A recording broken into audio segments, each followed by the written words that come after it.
Bom, pessoal, essa aqui é a nossa primeira aula online, digamos assim, de aula prática, da disciplina de circuitos hidráulicos e pneumáticos. Sou o professor Douglas e vou mostrar aqui para vocês como que essa bancada funciona. Essa bancada ela é composta por um painel metálico, que ele tem esses encaixes onde a gente pode, facilmente colocar os elementos pneumáticos e prendê-los aqui. Como ela é modular, a gente tem diversos elementos, a gente pode vir prendendo para cá, prendendo em cima, prendendo de acordo com vocês alunos quiserem trabalhar dessa maneira. Aqui em cima a gente vai ter a parte trabalhando com a pneumática, e tem uma bancadinha para a gente apoiar e poder trabalhar com mais calma. Agora a gente vai ver certinho o que cada elemento pneumático faz e cada elemento eletropneumático faz. Então, pessoal, aqui a gente vai conhecer os elementos que compõem a nossa bancada, Depois que ele sai lá do compressor e ele vem por meio da linha de distribuição até a nossa bancada, ele vai chegar na unidade de tratamento final, unidade de conservação, que ela nada mais é que esse cara aqui. Ela vai ser composta por um manômetro, que vai marcar a pressão, que a gente regula. Na verdade, o manômetro é um regulador de pressão, que você vai conseguir regular qual é a pressão que você está trabalhando dentro da bancada. Aqui é o manômetro e aqui em cima é o regulador de pressão. Quanto mais no sentido horário, mais pressão você libera. Quanto mais no sentido anti-horário, menos pressão você libera. Aqui é a entrada, é um tubo de 6 milímetros, que você consegue conectar ao tubo que vem direto do compressor. Aqui embaixo, a gente tem um filtro, ali dentro, a gente tem um filtro que é o último sistema de filtragem antes da gente utilizar na bancada. E aqui embaixo a gente tem um condensador, que é o último purgador, que serve para retirar a umidade da bancada. Aqui embaixo, esse sistema aqui, ele é uma rosca, ele serve para tirar a água que fica condensada aqui dentro. De tempos em tempos, a gente precisa fazer essa manutenção, só rosquear aqui. Aqui em cima a gente tem que tomar um cuidado um pouquinho, porque ela tem uma trava. Ela fica para baixo, ela vai ficar travada e você não consegue rotacionar. Quando você quiser liberar, você levanta aqui. Todo elemento para essa bancada, ele vai vir preso com esse suporte. Esse suporte é próprio da bancada da Festo, e ele vem preso ali e ele tem um sistema de acionamento aqui embaixo. Quando você aperta aqui embaixo, ele libera aquela travinha e você consegue posicionar ele na bancada. Na realidade, a gente não vai ter, ele é um suportezinho apenas assim, que os elementos pneumáticos são parafusados nele, certo? E aí com isso você consegue fixar na bancada. Porém, na realidade ele vem assim, ele vem com os encaixes, para a gente poder realizar, segurar o nosso elemento em algum painel, em algum elemento da máquina, e não vai vir com esse suportezinho aqui, tá? Então, depois da nossa unidade de tratamento, aqui a gente tem um exemplo de um distribuidor.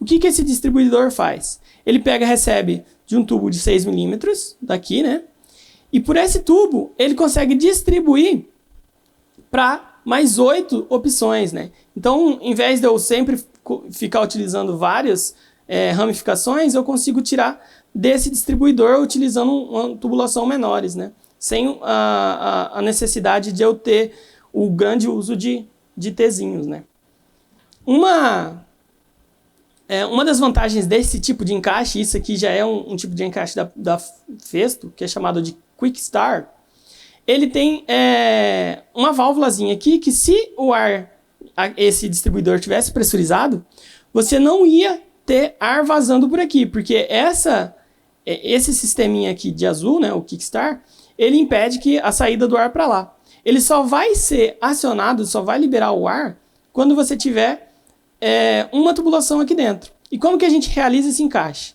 Para colocar o encaixe é só enfiar, até o final, até você sentir que ele está fixo, Quando você quiser retirar ele, você vai puxar e ele não sai.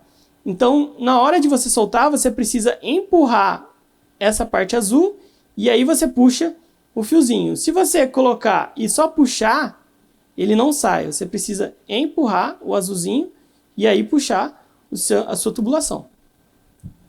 A gente vai encontrar, né, se tratando de pneumática nos elementos mais simples, tubulações de diversos tamanhos. Na nossa bancada a gente tem tubulação de 6, né, que é essa mais grossinha, e uma tubulação de 4, que a gente utiliza depois do distribuidor. Aqui ela vem de 6, né, e no nosso distribuidor ela também vai vir com 6, e depois ela passa para sistema de 4. Válvulas, a gente falou bastante sobre válvulas. Isso aqui é um exemplo de uma válvula, ela é uma válvula 3 duas vias, acionada por botoeira e retorno por mola. Lembra que eu falei para vocês? Vocês sempre vão ter o símbolozinho delas aqui, ó, desenhado, tá? Isso fica mais fácil da gente identificar qual que é a válvula. Com o tempo, vocês vão descobrir, né, qual é o tipo de válvula sem olhar esse desenho. Só olhando aqui você já sabe qual que é.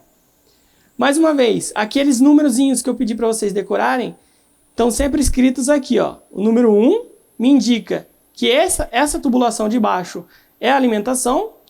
Esse número 2 me indica que essa tubulação de cima é a saída.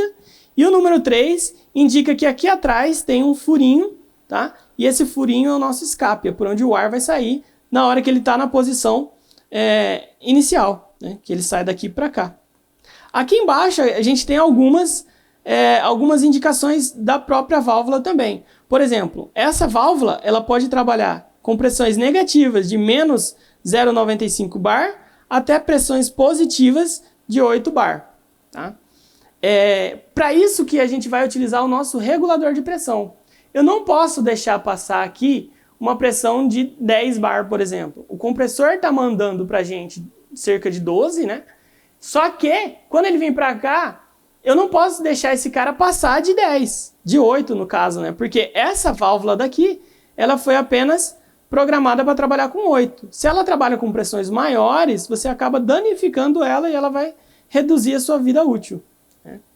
Esse aqui é um exemplo de uma botoeira, é um botão em que você aperta e quando você solta, ele volta à posição inicial. Então eu tenho, sem apertar nada, ele está na sua posição inicial, que é essa daqui. Quando eu aperto aqui, ele vem para cá, liberando a passagem do ar. Quando eu solto, ele volta para a posição inicial. Esse aqui é um exemplo, né, de um T. Quando eu preciso fazer uma ramificação de tubulações. Eu preciso fazer com que eu tenha uma tubulação vindo do ar e eu quero que ela divide para mais pontos. É aquela bolinha que a gente desenha quando está fazendo o circuito.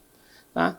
Então, ele funciona da mesma maneira, tá? Para colocar, a gente só encaixa e para tirar a gente puxa apertando a bolinha azul. Aqui a gente tem outro exemplo de válvula. Né? Essa é uma válvula já um pouco mais complexa. Né? Aqui está o desenho dela. Ela é uma 5 duas vias, acionada por duplo piloto, ou seja, pneumática dos dois lados, ou por meio de botões. Eu tenho um botão aqui e um botão aqui. Então ela tem 2 acionamentos e 2 tipos de retorno. Aqui a gente tem a numeração, né? Número 1, alimentação. Então aqui eu coloco a minha alimentação. 2 e 4 são saídas. Então aqui vão estar a minha saída. Aqui está a saída na posição inicial, a saída na posição final. 3 e 5 eu tenho os escapes. Para esse caso, eu tenho um escape do tipo silencioso, tá? Aqui é um filtrozinho que ele serve para reduzir o barulho do escape. E o 12 e 14 são os orifícios de pilotagem, né? Para o caso que a gente está usando dois elementos, um acionamento do tipo duplo piloto. Mais uma vez, aqui a gente tem algumas descrições, né, da válvula. Aqui é o modelo dela, a marca da Festo. E aqui embaixo a gente tem a pressão de trabalho dela. Ela vai de 1 bar até 10 bar.